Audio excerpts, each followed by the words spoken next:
Welcome back, YouTubers, to our TNA Hardcore Justice Predictions video with me, Mr. Parkin, wearing the same V-neck I just wore in my SmackDown review. I wonder why. And the guy, he's pumping himself up like a major babyface in WWE, only he is better than Randy Orton and John Cena. It's CMNJ! What's up? I just thought that'd be a good little thing to do there, NJ. Anyway, make sure you guys subscribe up above, like this video, and comment your thoughts and predictions for the Hardcore Justice TNA pay-per-view down below. And make sure you contact us in the links in the screen box below. Of course, NJ. One thing I want to ask you before we do this is British Fist, Ka-ching! And also, let go because it's time to have my hand. What are your feelings on the hype going into this pay-per-view? Going from Slammiversary, which we thought was a very good pay-per-view, going into Hardcore Justice? It seems like I kind of felt when the last pay-per-view finished, it kind of died down, like there weren't much going on to make us feel like, oh, they're getting us built up, ready for the next pay-per-view. But I guess as it's getting close to the pay-per-view, they are trying to get us ready for it by giving us the matches, getting the wrestlers and knockouts involved with each other, but I think it was kind of delayed a bit. Yeah, I do agree with you there. I think TNA gave us a good go-home show, but the problem with this pay-per-view, I feel, is that they're concentrating a lot on Bound for Glory and No Surrender, which it means they've had to put a lot of Bound for Glory series matches in this, and that means you've only really got 5 matches in there that aren't based around the Bound for Glory series, like proper feuds. So in terms of building up feuds, it's been very limited because they've got these 12 guys in Bound for Glory series matches, which I think is one of the problems, but it might give us good matches. This is another thing I was going to come on to. What are your feelings on having Bound for Glory series matches in this pay-per-view? What are your initial thoughts? I kind of think that they could have... It's kind of hard to actually say because it's not their fault that it's flowing into this pay-per-view, so it really can't be helped that much. But at the same time, I'm kind of thinking this pay-per-view should be just about matches, not Bound for Glory. But so it's kind of hard to decide which is the way. I do like the fact they're hyping up Bound for Glory, which is their biggest pay-per-view of the year. But I do feel it's come at the expense of, you know, the pay-per-view itself in regards to feuds and stuff. It just seems like these matches have been stuck in there, and it's kind of like, it almost gives the image of the TNA being very lazy about the booking of this pay-per-view, which kind of makes it seem like a throwaway pay-per-view. And as we've seen from this card, it doesn't really look like the best of cards, really, does it? Because we've got one main event match, and the other matches just don't feel like anywhere near that main event. There seems to be one main event up here, and then the rest of them just seem to be down here. I guess some of them have importance. I'm going to give them that. Some of these matches, I'm thinking, yeah, that match should have happened because blah, blah, blah. So I guess they're not main event matches, but they've got importance to them. So I kind of guess that almost makes up for it. Okay, then that's that out of the way. First match we've got on here was announced on TNA's Facebook website that it would be Miss Tessmacher and Tara versus Mexican America, Rosita and Sarita for the TNA Knockout Tag Titles. What the fuck is this doing on the card? A TNA Tag Knockouts title match.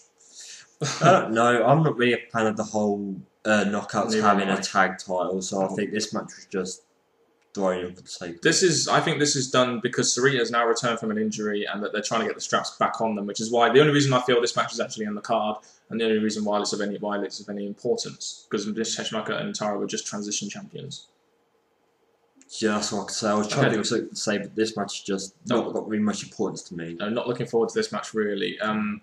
Mr. Anderson versus Bully Ray, though, is a match I am kind of looking forward to because it involves Mr. Anderson, who I like a lot, and Bully Ray, who I know you like a lot. Your thoughts on this match and the build going into it? What you think the result will be? Okay, the build has not been huge. Yeah, it's had 1 week, hasn't it? Well, we've had the whole separation from Immortal with Mr. Anderson and Bully Ray being this, you know, the bully sort of leader, I guess. Well, after the past couple of weeks, you've seen them not getting on with each other. So it's been built slowly.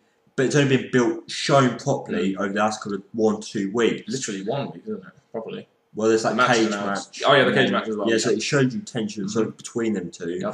But again, I'm looking forward to it because it's got Mr. Anderson. He's actually getting involved in the pay-per-view, so I'm going to give him thumbs up to that.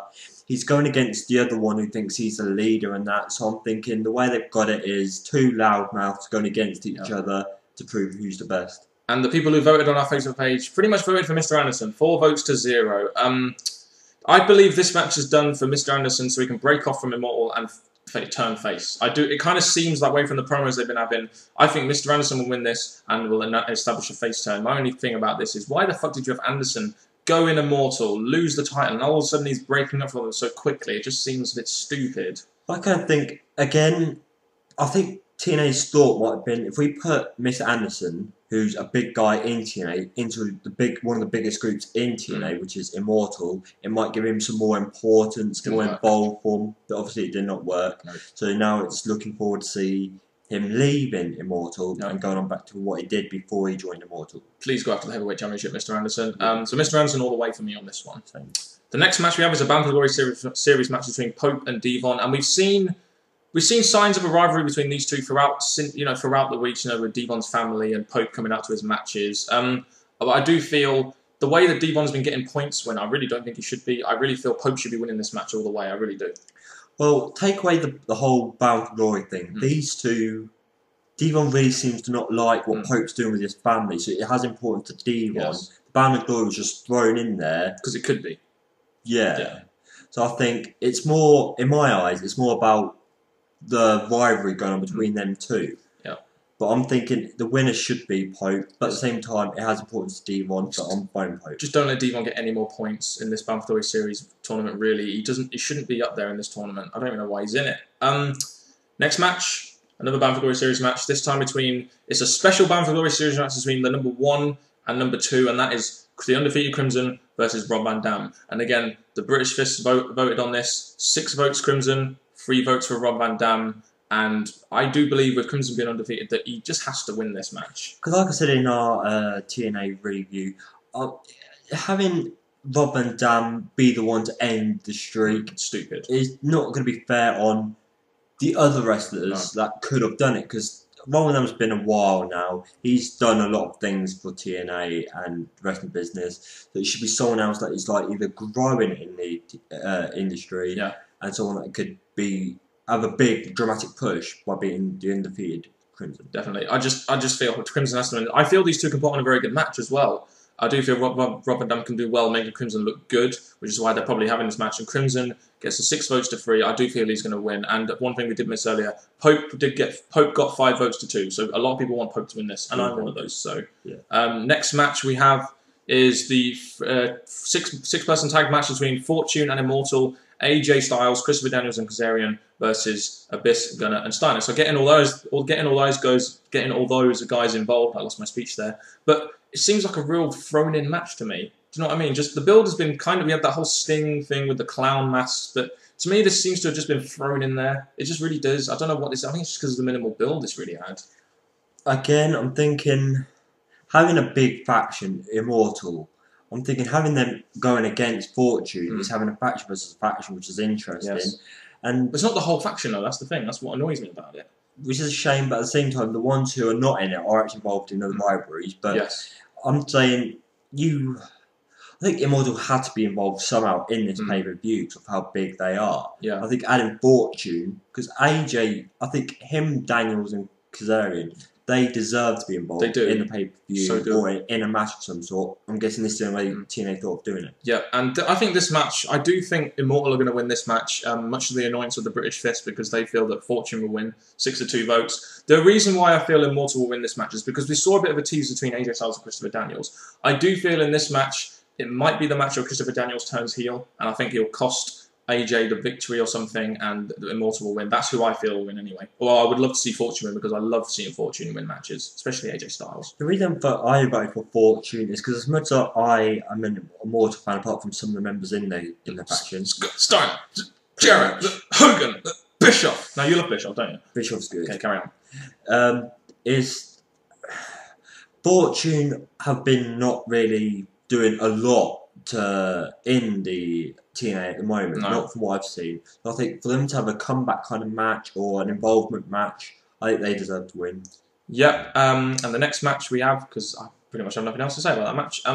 Next match we have is a match I'm quite looking forward to because it has Mickie James in it. That is the TNA Knockout Championship match between Mickie James and Winter. And the British Fists again have voted on this. 4 votes to 3 for Mickie James, so people think it's going to be a close one. I do feel it's going to be Mickie James. I just don't think Winter's been built up enough to win that title strap off her. Someone really does need to be built up to win that title off her because she is the main thing. The way I look at this is Mickie James is the best knockout. I'm thinking Winter, I think she's got a look about her. I'll give her that. And she's British. For that reason too. I think Again, this match could be an interesting one because there's definitely something going on between those two in the past couple of weeks. Yeah. Mickie James all the way for me, though. I'm sorry. I love Mickie James. I think she needs to keep the strap. She's the most credible the knockout they have. I do feel she has to keep it for now. For now. Yep. Yeah. The next match we have is the Tag Team Championship match between Beer Money, Bobby Roode, and James Storm versus Mexican America, Hernandez, and El Anarqia. We saw this match was announced pretty much on the first week after Summerversary because they won. Mexican America won the #1 contendership match. What do you think of this match, actual match, and the hype behind it, NJ? The hype, I guess, as I said earlier, it's not been as strong as I was hoping for.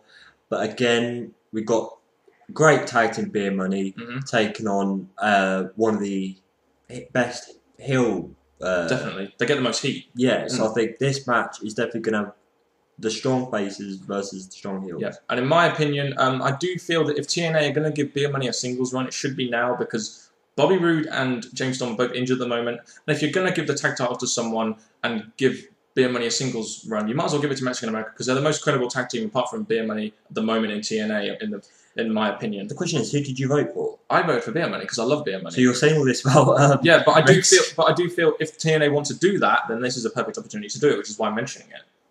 That is a good point. I do feel at some point that will happen. But at this point, we vote for Beer Money because we think that they're the stronger tag team. And even though it would be good for the titles to be taken off them so they can go off and, as you said, be single wrestlers, I think Beer Money might have the win for this. 5 votes to 2 for Beer Money. I will say one thing here, though. What is more important? Is it the tag strap or is it getting 2 guys in the main event at this present time? I think the belt, they're more important than I've seen in other matches. But I'm thinking it's more about getting the main event. Yeah, that's why I feel they'll go on for a singles run at some point. Just saying. Just saying that there, just putting it out there.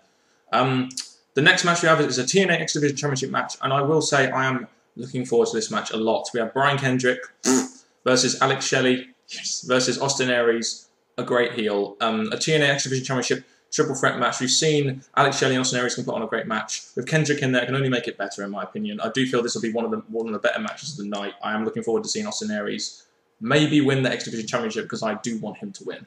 The main thing about this match, my main concern is getting the title off Kendrick. Yeah, I don't care who actually wins this as long as Kendrick loses. That's my thought. I do feel this match is done so they can set up an Alex Shelley Austin Aries feud, maybe at Bound for Glory. And I do feel, although we got it on free TV the other day, there will be a very good match. I do think this could be a good feud. Shelley is obviously very over with the crowd, and Austin Aries is a fantastic heel. So why not have these two feud? In my opinion, that's true. I think as we see, they can put on a good match. Yep. And the votes are Kendrick with 0, Alex Shelley with 1, Austin Aries with 4. Everyone loves Austin Aries. He is the best damn man in the world, according to himself, obviously self-proclaimed. So yeah, I think this could be a good X Division triple threat match. I do feel. We just hope it's in a good place on the card. Yes, I do. So obviously, it's going to lead to now on our the main event. The main event. Yeah, and the main event of the night, as we all know, Kurt Angle won the #1 contendership against Jeff Jarrett at Slammiversary, and he earned the right to face Sting, who's the current TNA World Heavyweight Champion. Kurt Angle, a lot of people seem to favour him. 6 votes to 2. Do you feel Kurt Angle will win this match? Again, the way Sting's been built up, I'm thinking that the TNA love him because obviously, or he would not have got the championship back. Definitely, yes. So the way I'm saying is, they love him, but at the same time, I'm looking at Angle to be the one to take the title off him. Yeah, I do love the build behind this match because they haven't yet had them touch each other. And this is one thing I do like about this feud. They haven't had any confrontation. We're going to see them fight at the pay-per-view. There's so much history behind this match as well, which is one of the reasons why I think they could put on a good match. And they've actually acknowledged the history going into the pay-per-view hype, which is good. I do feel that going into Bound for Glory, TNA want to give the title to a newer guy like a Gunner or a Crimson. And to me, a guy like Kurt Angle can be the real good guy to be able to put that guy over at Bound for Glory. And I do feel that as well, Sting is going to face Hogan at Bound for Glory, which is why I feel Kurt Angle will win the title here. I feel Sting is a kind of transitional champion in a way, but I don't really know. I could vote for Kurt Angle. I did vote for Kurt Angle, but I could also see Sting winning it too. When I look at this match, I see that, as I said, TNA loves Sting, so I think they're going to keep worshipping him one way or another. Even if he does lose, he'll keep getting worshipped one way. And Kurt Angle, quickly, I think he's going to go on. I know he's got this whole Olympics thing, so it could affect him. At the same time, I think giving him the championship so he can have still involvement with TNA, I think it'll be a good idea. Angle's one of the best wrestlers TNA have, with AJ Styles as well. One thing I will say, NJ, the British Fish Universe are just like TNA. They love you. They just, as much as TNA loves Sting, British Fish Universe love you. And that is a fact. You cannot deny that. Now, what are your overall thoughts on this pay-per-view as a whole? What are your thoughts? Do you think this could be a good pay-per-view, or do you think this will be mediocre at best? Look at the card quickly. My thoughts of it are, it's not like got the wow feeling. Definitely not. It's got matches that I'm thinking, this could be good, this could lead to something after this pay-per-view, but it's just not got a wow factor for me. No, it's just got one main event, and the rest of it just seems like undercard. And there are a couple of matches in there I'm looking forward to, like the X Division match. The tag team matches I always look forward to. Mickie James, the Bound for Glory Series matches have potential, but there are a couple of matches in there I don't really want to see, and that have had a bit of minimal hype, which kind of really shows to me this Hardcore Justice pay-per-view is maybe a little bit of a throwaway pay-per-view. But if TNA do a lot of things right, this could be a decent pay-per-view, but just not a great one in my opinion. I don't think it will be a great one, in my opinion. No, again, we're expecting some title changes, which should add good stuff to this pay-per-view. Going into Bound for Glory. That's true. At the same time, our predictions could be wrong, but we've asked you guys well, and you seem to agree with what we voted for. Mostly agree, yeah. There are some which they didn't, but anyway, people are entitled to our opinion. That's why we do YouTube videos on wrestling, eh? That's true. I do feel this could also be a good stepping stone in Bound for Glory. This pay-per-view could really set up what we feel is going to happen at Bound for Glory with these Bound for Glory series matches and the possible champion maybe being Kurt Angle, maybe setting up a feud between Alex Shelley and Austin Aries. Who really knows? Anyway, you've heard our thoughts on the Hardcore Justice and our predictions and our thoughts on TNA Hardcore Justice this Sunday. We want to know your thoughts. We want your thoughts in the comment section below, what you feel is going to happen, or any thoughts you have on the matches and on build. Any last words before I send us out, MJ? Yeah, let's. That's usually the last thing he says in our TNA thing, isn't it? Thank you very much for watching, guys, and goodbye.